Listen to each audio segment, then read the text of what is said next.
There we have it. Were you? Sure.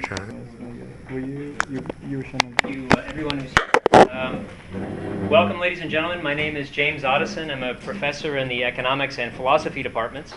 And I'm very pleased that you're all here for, as Dean Viswanathan said, the first lecture in a series that's sponsored by the Koch Foundation. I was awarded the grant in connection with two new courses that I'm teaching, one this semester and another one in the spring.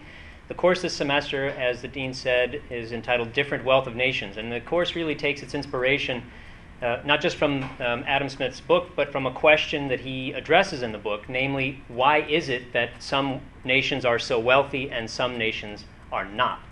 As you might guess, there is quite a range of opinion about that question. And the course that we have this semester is a survey, essentially, of several different schools of thought that attempt to explain exactly why it is that some places are wealthier than other places. Adam Smith has his own view about this, of course, and this is really the first part, the first explanation that we're addressing in the course.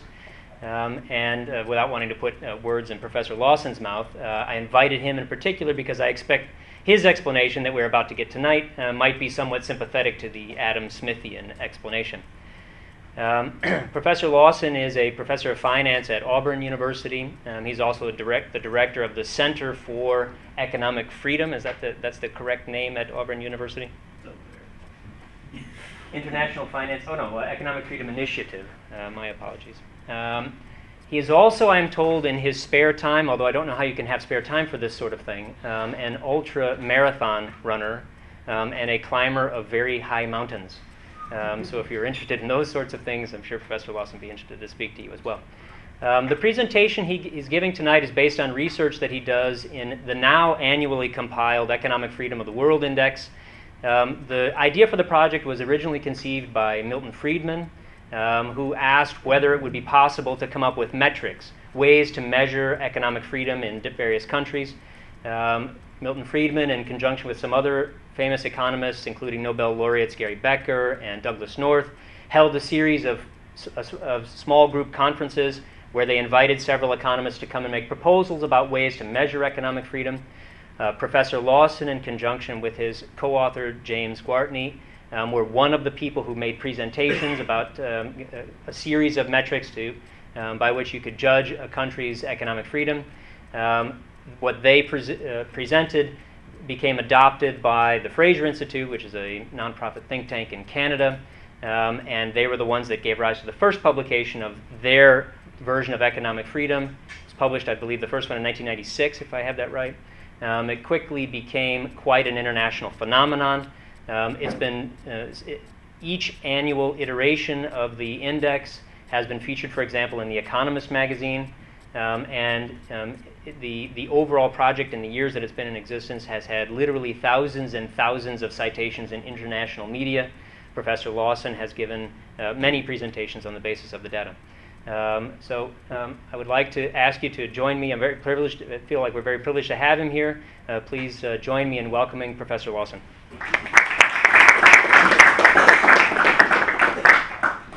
Thank you very, very much, Jim. And before I do any talk today, I want to just say how much I enjoyed sitting in your classroom today. In fact, when I get back to Auburn next week, I'm going to weep for the dullards that I have to teach. Yeshiva University should be proud of the students that I saw today and the preparation. It was really a pleasure, and as I say, it's going to be a bitter disappointment when I go home and and teach my Auburn students who will be mostly interested in the outcome of this weekend's opening football game against some school. I don't know what school we're playing this week. But,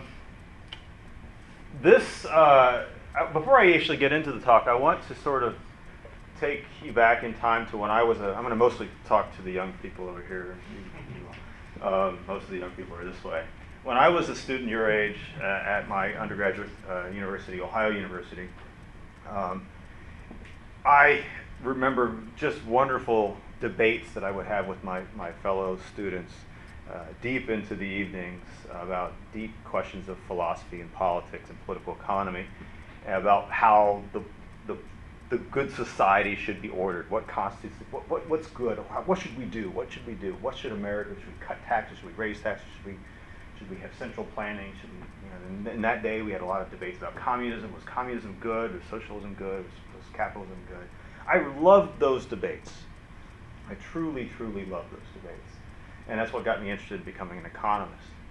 One of the sad things, though, is that after 4 years of arguing with my friends, I don't think any of them had nudged me one little bit towards their position on various issues. And likewise, I confess that I had no success in nudging my colleagues.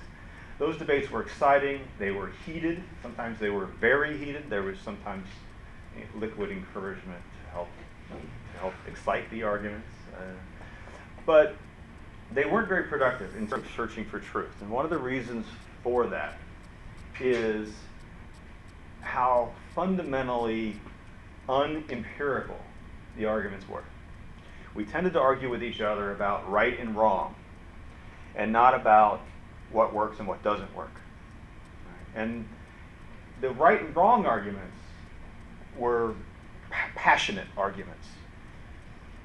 But as I've become, now I'm a professional economist, I've lost a lot of that passion. And what I do now is talk about what works and what doesn't work.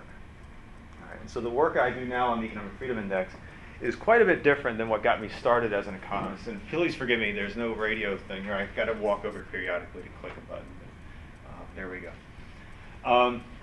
So the debate that I remember is, I would like to frame as a debate between Smith and Marx. Now, this is not being entirely fair to Smith or Marx. They're both very complicated thinkers. They're very deep, and sometimes they're internally contradictory. But for better or worse, this fellow here, Marx, is identified with a set of ideas that many of my friends, when I was an undergraduate, held near and dear to their hearts. They believed that the good society was a society that had some kind of collective ownership of resources, or government ownership of resources, or centralized control of decision making.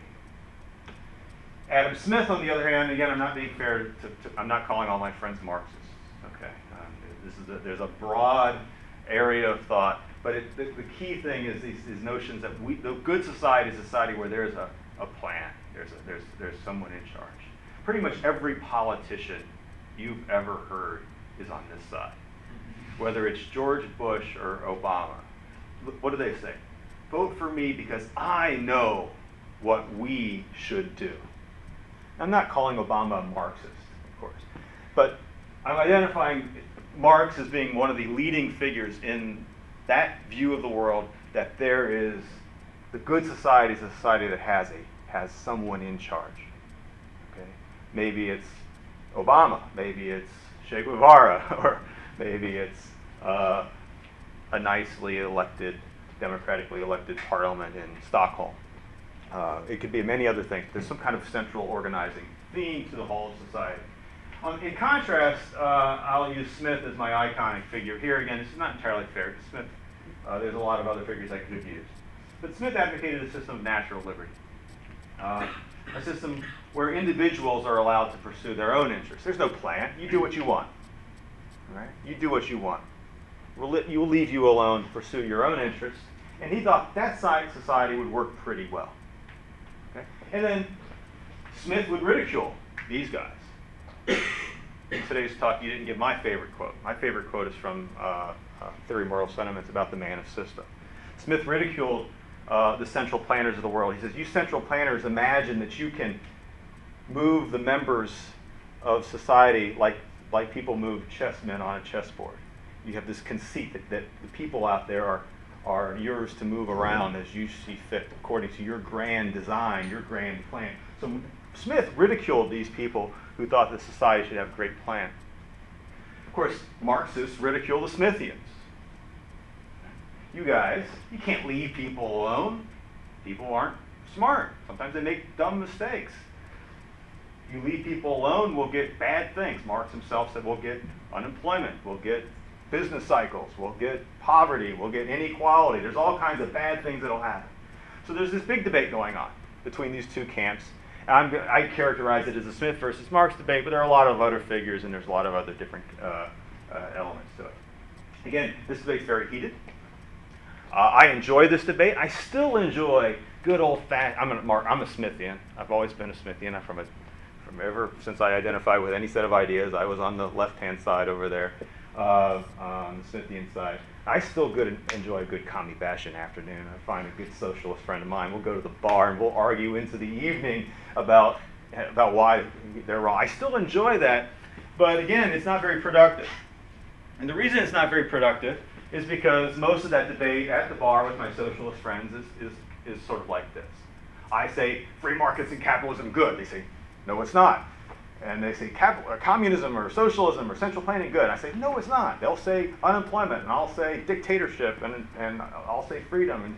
And you know, we have these arguments, is, not, and so basically the argument. In contrast, I would like you to think about how do arguments in other areas of contention typically go on. What if two chemists, you have a chemistry department here, I assume. What if two chemists here at the university were having a debate about what would happen if you mix two chemicals together? And one chemist says, you know, I have a model, I've got a theory, I've got some analytical equations and analytical chemistry here. Forgive me, I don't really know anything about chemistry, so maybe I'm not making any sense. But I've got some models, some symbols here, and clearly my model says that if you mix these two chemicals together, you will get a smell and aroma of roses. The neighboring chemist in the department says, you're completely bonkers. My clearly and obviously superior model here, I've laid it all out here, you've seen my publication in the top journal, and it clearly says that if you mix those two chemicals together, you'll get a smell of rotten eggs. And they argue day after day after day in the hallways. No, see, look at my equation. No, roses. And the other guy says, no, my equations, rotten eggs. They could do this, but at the end of the day, what's going to happen? They're going to go to the laboratory, they're going to mix the chemicals, and at some point, empirical reality will tell them who's right and who's wrong. They'll mix the chemicals together, and if they smell like roses, the first guy's right. If they smell like rotten eggs, the second guy's right. If they smell like something else completely different, they're both wrong. But at the end of the day, it's going to be empirical evidence that determines which of these two fellows' views of how the chemical universe works is correct. Okay? That doesn't mean even after you do an experiment, we still sometimes disagree about the nature of the experiment. The evidence isn't always perfect. But the nature of the debate in the natural sciences is a debate about theory, yes, but theory combined with evidence. And it's that give and take that ultimately moves the science of chemistry and others of natural sciences forward. The science of economics, science of political economy, about how society should be ordered, very rarely does this. It usually is this. And that's one of the reasons why it's so hotly debated. There's so much heat, so much ideological heat in our argument in it. Because it's mostly, it's a lot of name calling. Commies, greedy capitalist bastards, a lot of name calling. Chemists don't do that very much, I don't think. Maybe they do, I don't know. So this is the world I want to live in. I want to live in the world of theory, where we sit down and think analytically about how things logic. But I also want to live in a world where we appeal to evidence to help us determine what's right and wrong. Okay, so there's this great debate. Smithians say that a society that's based on, let's call it economic freedom. He called it the system of natural liberty. A system of private property, a system of individual choice, not collective choice, a system of free trade, where individuals are free to trade with other individuals and pursue their interests in that way. I'm calling that economic liberty, personal choice, freedom to trade, domestically compete in markets, private property. These various conceptual elements constitute what Smith meant by the system of natural liberty and what I mean when I say economic freedom. Okay? And I want to measure this thing. Why do I want to measure it? Well, I want to measure it because at the end of the day, if Smith is right, and countries and places on the world, and for the most part we use countries as our unit of analysis, but if those places that have more personal choice, more freedom to trade, more freedom to compete and enter markets, and more private property. If Smith is right,